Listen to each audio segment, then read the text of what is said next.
आज मैं आने वाले समय में जो तिथियां हैं और जो शारदीय नवरात्र आ रहे हैं, पर्व आ रहे हैं, उनके संबंध में आप लोगों को बताऊंगा। क्योंकि श्राद्ध की तिथियों से संबंधित मैंने आपको वीडियो डाला था और इसमें सभी जो तिथियां हैं उनमें विस्तार में उनके बारे में बताया गया है। क्योंकि आज महीने की अक्टूबर की 9 तारीख है, सोमवार, और आज एकादशी का श्राद्ध हो चुका है। कल 10 तारीख है, 10 तारीख को एकादशी का व्रत होगा, कोई श्राद्ध नहीं है। और 11 तारीख को द्वादशी का श्राद्ध है, 12 तारीख को त्रयोदशी का श्राद्ध है और 13 को चतुर्दशी का श्राद्ध है और 14 तारीख को पितृ विसर्जन अमावस्या है। इस श्राद्ध पक्ष में जिसका घर में किसी कारण से श्राद्ध नहीं हो पाया हो या किसी का तीर्थ में जाकर के श्राद्ध करना हो, तो ये जिसकी तिथि मालूम न हो, ऐसे लोगों के लिए जो है पितृ विसर्जन अमावस्या इम्पोर्टेंट होती है, बड़ी महत्वपूर्ण होती है। मित्रों, 14 तारीख को जो है श्राद्ध पक्ष, शारदीय श्राद्ध पक्ष जो है समाप्त हो जाएगा। शुक्ल पक्ष में नवरात्रियां शुरू होती हैं, शारदीय नवरात्रियां। तो इस वर्ष जो नवरात्रियां शुरू हैं, 15 अक्टूबर से नवरात्रियां आरंभ हैं। इस दिन आश्विन मास की 29 गते भी है और फिर 15 तारीख को नवरात्र शुरू हो जाएगा, 29 गते को। इस दिन रविवार है। चित्रा नक्षत्र में शारदीय नवरात्र आरंभ हो रहा है और चूँकि प्रतिपदा तिथि और रविवार का जो संयोग है, नंदा तिथि और रविवार का जो संयोग है, बहुत अच्छी तिथि नहीं मानी जाती है। और धनिष्ठा में शनि है, वक्री हो रहे हैं नवरात्रि के पहले दिन। तो नवरात्रियां ठीक तो रहेंगी, परंतु बहुत अच्छा शारदीय नवरात्रि बहुत अच्छे योग से शुरू नहीं हो रही है। तो ये राक्षसी प्रवृत्तियों को बढ़ने के लिए, संसार में अशांति फैलने के लिए संकेत कर रही है। चलो, विवेचना तो फिर होते रहेगी। तो 15 तारीख से नवरात्र शुरू हो रहा है। लगातार नवरात्र हैं, कोई नवरात्र अधिक या कम नहीं है। 16 को द्वितीया का नवरात्र होगा, 17 को तृतीया का नवरात्र होगा, तीसरी नवरात्र होगी, 18 को चौथी नवरात्र, 19 को पाँचवीं, 20 को छठी और 21 को सातवीं और 22 को आठवीं, 23 को नौवीं नवरात्र है और 24 तारीख को विजयादशमी है। तो लगातार नवरात्रि की तिथियां हैं। तो इनमें जो है जब तब यज्ञ के दिन होते हैं, उपवास के दिन होते हैं, जो इनका लाभ उठा सकें मनुष्य जीवन में रहकर, तो नवरात्र का जो है पर्व आप लोग धूमधाम से अपना जप तप में व्यतीत करिए, ऐसी मेरी शुभकामनाएं हैं। क्योंकि मित्रों, यहाँ पर नवरात्रियाँ जो शुरू हो रही हैं, आरंभ में पहली, दूसरी, तीसरी, चौथी, पाँचवीं नवरात्र में सामान्य नवरात्र के दिन हैं, बहुत उत्तम दिन भी नहीं कहे जा सकते हैं। और इसी में जब चतुर्थी का नवरात्र है, उस दिन संक्रांति भी है। उस दिन से जो है कार्तिक का महीना शुरू हो जाएगा सूर्य के हिसाब से। सूर्य जो है कार्तिक का महीना, इस दिन तुला संक्रांति हो जाएगी और तुला संक्रांति वृश्चिक में हो रही है। वृश्चिक का चंद्रमा है उस दिन।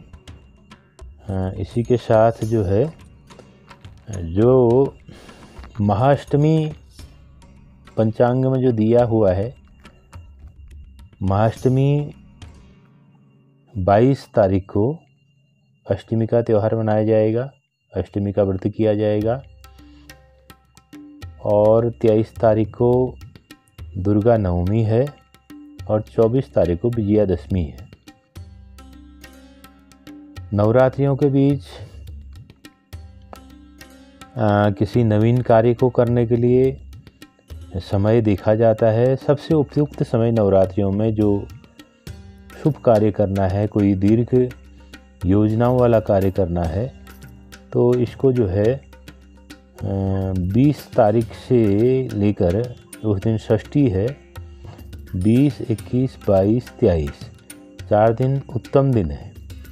इन दिनों में अगर आपका चंद्रमा शुद्धि है, अपैष्ट नहीं है, तो इन 4 दिनों में जो दीर्घकालीन कोई योजनाएं आप बना रहे हैं, तो शुरू के नवरात्र में आरंभ न करके षष्ठी, सप्तमी, अष्टमी और नवमी को आप दीर्घकालीन जो योजनाएं हैं, लंबी योजनाएं हैं, उनको आप कर सकते हैं। और नहीं तो नवरात्रियां जब शुरू हो जाती हैं तो शुभ कर्म करने के लिए समय प्रशस्त हो जाता है। इस वर्ष नवरात्रि जो आरंभ हो रही है, नंदा तिथि रविवार के संयोग से हो रही है और दूसरे दिन भद्रा तिथि सोमवार है। तो ये तिथियां बहुत उत्तम नहीं मानी जाती हैं। भद्रा जो है कोई काम करने के लिए भद्रा का देखा जाता है। तो चतुर्थी के दिन, बुधवार के दिन के 1 बजे से भद्रा आरंभ हो जाएगी, तो सुबह शुभ कर्म की कार्य किया जा सकता है। शुभ कार्य करने के लिए यह दिन भी उत्तम है, अच्छा है। और इसके अलावा फिर भद्रा जो है सप्तमी के दिन भी भद्रा है, रात की भद्रा है, दिन में शुभ है, कोई दिक्कत नहीं है। और अष्टमी के दिन प्रातः काल में जो है भद्रा है 8:50 तक, और उसके बाद फिर प्रशस्त समय है। इसमें कोई शुभ काम जो है 8:50 से, मतलब 9 बजे के बाद महाअष्टमी को शुभ काम किया जा सकता है। भद्रा शांत हो जाती है, समाप्त हो जाती है। और विजयादशमी में रात को भद्रा है, सुबह शुभ काम किया जा सकता है। अब इसमें विजयादशमी आपकी 24 तारीख को हो जाएगी और 25 तारीख को पापांकुशा एकादशी है। ये सबकी है, वैष्णवों की भी और स्मार्तों की भी। 25 को 26 तारीख को प्रदोष व्रत है। 27 तारीख को तिरोदशी है। ये किसी काम करने के लिए बहुत अच्छा दिन मिल रहा है। और चतुर्दशी यहाँ पर नहीं है इस शुक्ल पक्ष में। फिर उसके बाद 28 तारीख को आश्विन पौर्णमासी है, जिसको कोजागरी पौर्णमासी या शरद पौर्णमासी भी कहते हैं। ये 28 तारीख को है, शनिवार के दिन। तो इस प्रकार से जो है आने वाले शुक्ल पक्ष में जो तिथियां हैं, जो पर्व हैं, इस प्रकार से आ रहे हैं। 18 तारीख को बुधवार को संक्रांति भी है, तुला संक्रांति। मतलब ये क्या है कि कार्तिक का महीना इस दिन से सूर्य के हिसाब से शुरू हो जाएगा और पक्ष श्रावण का ही रहेगा। श्रावण शुक्ल पक्ष है 28 तारीख तक। 29 तारीख से कार्तिक कृष्ण पक्ष आरंभ हो जाएगा। 7 दिन आश्विन के और 6 दिन कार्तिक के, ये 13 दाड़ माने जाते हैं। इनमें कुल 5 दाड़ होते हैं और 13 को 5 से अगर भाग कर दिया जाए तो करीब करीब 2 दिन के, 2.5 दिन के करीब आता है। तो 2.5 दिन में एक दाड़ होता है। लोहा, पीतल, तांबा, सोना और चांदी ये इस प्रकार के होते हैं। इनमें शांति कराने का होता है। कोई लोगों को अगर इसकी आवश्यकता हो जानकारी की, तो इन दिनों में पैदा होने वाले बच्चों के लिए दाढ़ों की शांति कराई जाती है, जो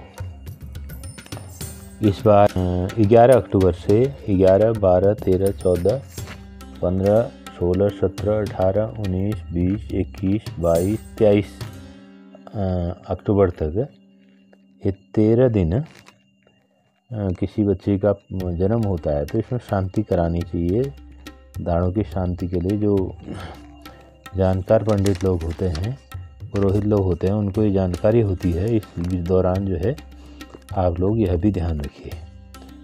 और इन्हीं के साथ जो है नवरात्रि की आप लोगों को सभी को बहुत बहुत बधाई है। और माँ दुर्गा जो है संसार में शांति करें, संसार का कल्याण करें। दुर्गा सप्तशती में जो माता की महिमा लिखी गई है, महालक्ष्मी, महाकाली, महासरस्वती की, उनके संबंध में भी मैं आपको बताऊंगा। और साथ ही साथ जो है जो और भी जो शक्ति के उपासना की जो मुझे जानकारी है उसके संबंध में आप लोगों को बताऊंगा। एक हमारे पहाड़ में रात को अष्टमी जो मनाई जाती है, जिसको हमारे पहाड़ में कहते हैं अन्यार देवी। तो अन्यार देवी की जो पूजा है वो कब करनी चाहिए, ऐसा भी लोगों का प्रश्न होता है। अष्टमी 21 अक्टूबर को रात को 9:53 दिखाया गया है पंचांग में, यहाँ तक है 9:53 तक। उसके बाद अष्टमी शुरू हो जाएगी। तो रात को अष्टमी की पूजा करने वाले 21 तारीख को अष्टमी की रात को पूजा कर सकते हैं। और दूसरे दिन जो अष्टमी है ये 7:49 रात तक है।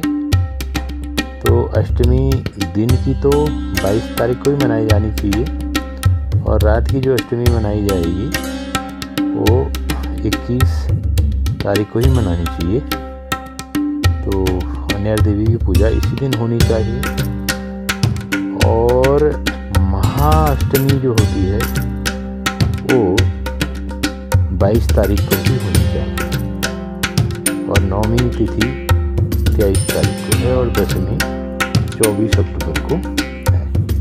इसी के साथ जो है मैं आज का जो वीडियो है यहीं पर पूरा करता हूँ।